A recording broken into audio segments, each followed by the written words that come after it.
Buen día, amigos de Perú 21. Nos encontramos esta vez con Carlos Jornet, el expresidente de la Comisión de Libertad de Prensa e Información de la Sociedad Interamericana de Prensa. Con él vamos a conversar acerca del último informe emitido por el Consejo Peruano de la Prensa y también sobre incidencias y agresiones a la prensa a nivel de la región. Buen día. Buen día, ¿qué tal? ¿Cómo estás, Alejandra?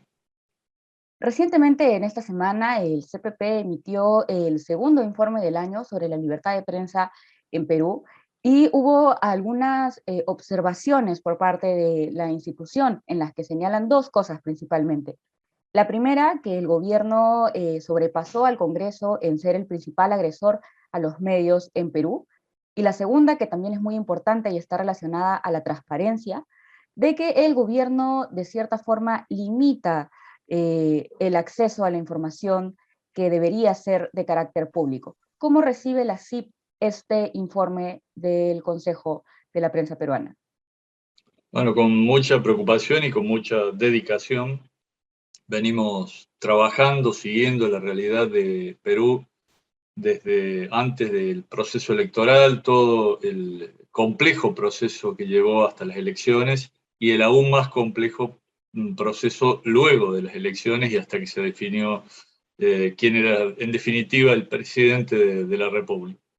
Pero a partir de ahí se acentuaron algunas señales preocupantes para la libertad de expresión en el país y en ese sentido creemos que el gobierno debe dar una señal clara de que garantiza el trabajo periodístico, que garantice el acceso a la información pública, porque todo ello hace al funcionamiento normal de una república, de un sistema que facilita el debate ciudadano y que no lo coarta. Claro, ahora, sobre este último punto que usted menciona sobre las garantías y lo que debería, o el compromiso que debería asumir el gobierno con las libertades de prensa y de expresión, al presidente Pedro Castillo se le ha pedido, lo ha hecho el CPP, lo han hecho otras organizaciones, me parece que del CIP también se ha sugerido, el Exacto. tema de firmar las declaraciones de Salta y Chapultepec, que bueno, conocemos que estas declaraciones de alguna manera dan una garantía al respeto por estos derechos, y hasta el momento esas declaraciones no se han firmado. ¿Qué podría decir la CIP de esta situación, ¿no? Digamos, no firmar un compromiso que si bien es simbólico, ofrece una garantía al Estado peruano? Exacto, como usted dice, en realidad la CIP también fue una de las que convocó al presidente a firmar, lo hemos hecho en varias oportunidades, lo hemos hecho en el ámbito de la última asamblea, también lo hice yo personalmente en declaraciones a medios peruanos y lamentablemente el presidente hasta ahora no dio ese paso. Como usted dice, tiene un valor simbólico, es una declaración de principios de libertad de expresión. No hay una sanción por no cumplirla porque la CIP no es un órgano legislativo, pero en el caso de la declaración de Chapultepec, que habla de la libertad de expresión en términos generales, más pensada para el ámbito analógico que para el digital, en el caso de la declaración de Chapultepec, digo, inspiró los principios de libertad de expresión que luego recogió la Comisión Interamericana de Derechos Humanos. Así que creo que cualquiera de los países de la región debería suscribirla sin mayor problema porque son principios generales y totalmente necesarios para un debate ciudadano plural, abierto, democrático.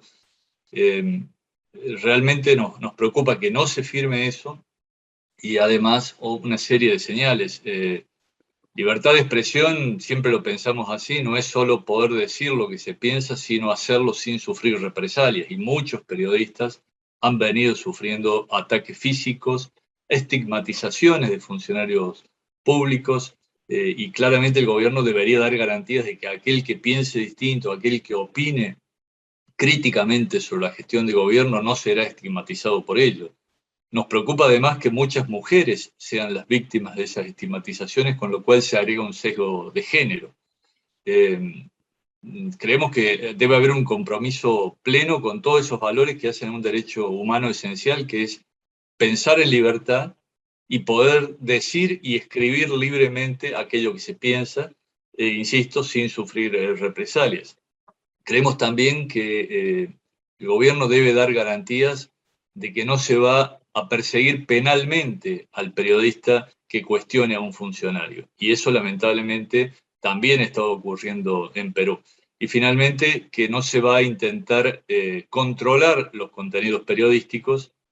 Y como usted sabe, más allá de que después el proyecto perdió fuerza, pero hubo una iniciativa del legislador Abel Augusto Reyes tendiente a controlar los contenidos periodísticos. Entonces, todo eso establece un marco de señales preocupantes que creemos que es necesario que el gobierno rápidamente salga a brindar esas garantías, ¿no? Claro, ahora usted ha descrito de manera muy puntual y muy precisa algunos hitos que ha venido sufriendo la prensa desde que Pedro Castillo ingresó a la presidencia. Nosotros sentimos también el cambio en el país respecto a las libertades de prensa y expresión. Hay una suerte de limitaciones. ¿Cómo se ve Perú en comparación a a los otros países de la región respecto a ese tema Ujú. de libertad de prensa y de expresión? Bueno, sin duda que hay países que están en una situación mucho más crítica, ¿no? Si uno mira la realidad de Nicaragua, por ejemplo, donde nos aproximamos a una elección que va a ser en muy pocos días, el próximo domingo 7 de noviembre, es decir, de aquí a una semana, y sin embargo, la mayoría de los precandidatos presidenciales, aquellos que quisieron postularse para disputar el poder a Daniel Ortega, fueron todos encarcelados, están sometidos a procesos con causas inventadas, eh, y además se persigue gravemente a los periodistas. Hay muchos colegas nicaragüenses que debieron emigrar o que están trabajando prácticamente en las catacumbas, como decía el otro día Sergio Ramírez, quien fue vicepresidente de Daniel Ortega y que hoy paradójicamente está exiliado en Madrid para poder escapar a la persecución del régimen. Entonces, esa situación es dramática, lo es también la de Venezuela. Nosotros hablamos de una suerte de triángulo de las Bermudas, donde naufraga la libertad de expresión, y ese triángulo de las Bermudas está constituido por Venezuela, Nicaragua y por Cuba, un país que hace 62 años que está viviendo bajo un régimen que muchos miran con romanticismo todavía, pero que quedó demostrado con las protestas del 11 de julio, que persigue a sus ciudadanos, que no los deja expresarse libremente, que no les da opciones para votar con libertad y poder elegir a sus gobernantes, como lo hace cualquier país democrático del continente. Y hay otros países que empiezan a tener una deriva autocrática que ojalá no sea el caso de Perú. Lo que está ocurriendo, por ejemplo, en El Salvador de Nayib Bukele, que ha empezado a perseguir brutalmente a periodistas, que ha expulsado recientemente a periodistas hondureños, que antes lo había hecho con un colega español. Realmente es una situación que va deteriorándose paulatinamente y que puede llevar muy pronto a un gobierno que se aleje de la democracia y que termine siendo otro régimen autoritario en la región.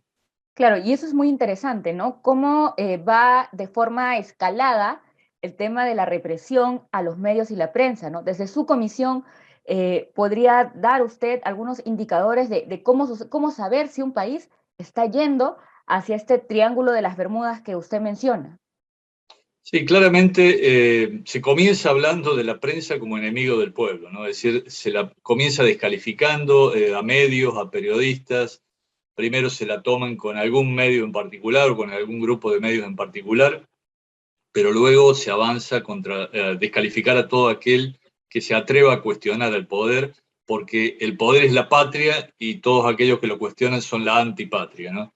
Eso, bueno, ocurre en la Argentina con dirigentes kirchneristas, como ya había ocurrido cuando el kirchnerismo tuvo la primera etapa de gobierno, ocurre en Bolivia, ocurre claramente en los países que le he mencionado: Salvador, Nicaragua, Venezuela, Cuba. Ocurre también en México de Andrés Manuel López Obrador, donde todos los días en sus mañaneras hace una acusación a la prensa fifí, habla de la prensa hipócrita, de la prensa enemiga del pueblo, y lo hace también un régimen de derecha como es Jair Bolsonaro en Brasil.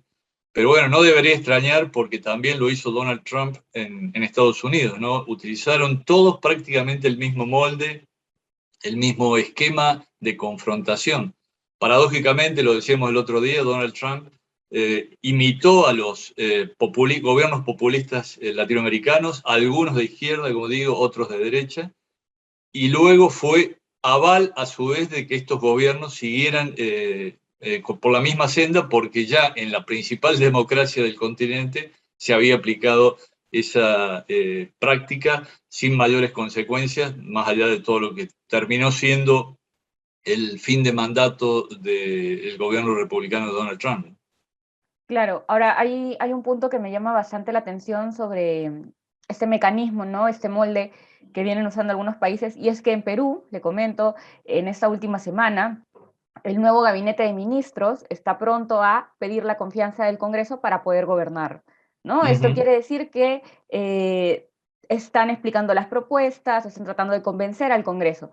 Sin embargo, en paralelo, mientras la premier Mirta Vázquez busca convencer al Congreso de la gestión y las políticas del gobierno, el presidente Pedro Castillo ha hecho una suerte de comentario sobre una posible disolución del Congreso, ¿no? Señalando de que es un grito del pueblo el cierre del Congreso y que lo va a tomar con mesura. No ha dicho que va a cerrar el Congreso, pero dice que es un pedido del pueblo, un grito de la población, y cuando está en conferencias con público, pues denuncia al Congreso, acusa al Congreso de una supuesta vacancia. No hay ninguna vacancia presentada en el Pleno hasta el momento. Digamos, es un rumor, pero no es un Uh hecho. -huh.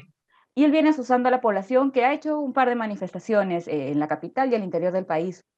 Entonces, en esta figura se ve que el mandatario está pues poniendo a la población contra el Congreso. Es la figura que nosotros hemos visto en los últimos días. Y lo que es más grave es que el presidente no da entrevistas a los medios de comunicación. Nosotros cuando lo escuchamos es porque él se dirige a la población en sus actividades públicas, pero no da declaraciones a la prensa. Entonces es muy difícil saber en realidad cuál es el mensaje. Si su gabinete pide la confianza, ¿por qué él intenta confrontar a la población con el Congreso? Sí, pero es la misma práctica de muchos otros gobiernos populistas, ¿no? Es decir, esto que hablábamos recién, nosotros somos el pueblo, nosotros somos la patria, todo aquel que nos critica es la antipatria, el antipueblo, busca defender intereses de pequeños grupos de poder. Claramente se busca abrir esa brecha, pero además establecer un diálogo directo con la patria, con el pueblo, con sus ciudadanos, cuando paradójicamente, por otro lado, se les cercena el acceso a información pública, que debería ser una herramienta de la cual dispusieran todos los ciudadanos, no solo los periodistas. Los periodistas en última instancia la necesitan como una herramienta de trabajo, pero el ciudadano la necesita para saber si sus gobernantes están haciendo lo que realmente les dicen, lo que realmente les han prometido, y que no se están desviando con prácticas corruptas o buscando su propio beneficio. Y lamentablemente todos estos gobiernos populistas que dicen defender a la patria, al pueblo, lo que terminan haciendo es enriqueciéndose, tratando de perseguir a sus adversarios, buscando consolidarse en el poder y perpetuarse en el poder. Son demasiados los casos que tenemos en la región como para que no podamos abrir los ojos y darnos cuenta de que esos discursos aparentemente tan atractivos como decir alguien viene a defendernos, alguien viene a darnos una nueva vida, una vida mejor, en realidad terminan siendo un dulce para los oídos, pero para poder cometer sus tropelías y poder enriquecerse y poder perpetuarse en el poder. Miren lo que pasa en Venezuela desde fines del siglo XX y hoy todavía el gobierno de Nicolás Maduro, bueno, sabemos las enormes penurias que padece el pueblo venezolano, la cantidad de gente que ha tenido que emigrar. Ustedes mismos en Perú tienen muchos venezolanos que han venido bajando país por país buscando dónde poder encontrar un trabajo, dónde poder encontrar asilo. Hasta la Argentina han llegado muchísimos venezolanos, hay otros que están en Europa, porque en Venezuela es imposible vivir con un salario de hambre, mientras hay gobernantes, funcionarios que se han enriquecido enormemente y que viven en otro mundo, en otra realidad, ¿no? Claro, ahora, señor Jornet, ¿cuáles serían las recomendaciones luego de haber hecho este análisis y de haber recibido el informe de el CPP en el caso específico de Perú, ¿no? ¿Qué podríamos hacer si es que queremos evitar seguir los pasos de países que lamentablemente tienen este sistema de represión a la prensa?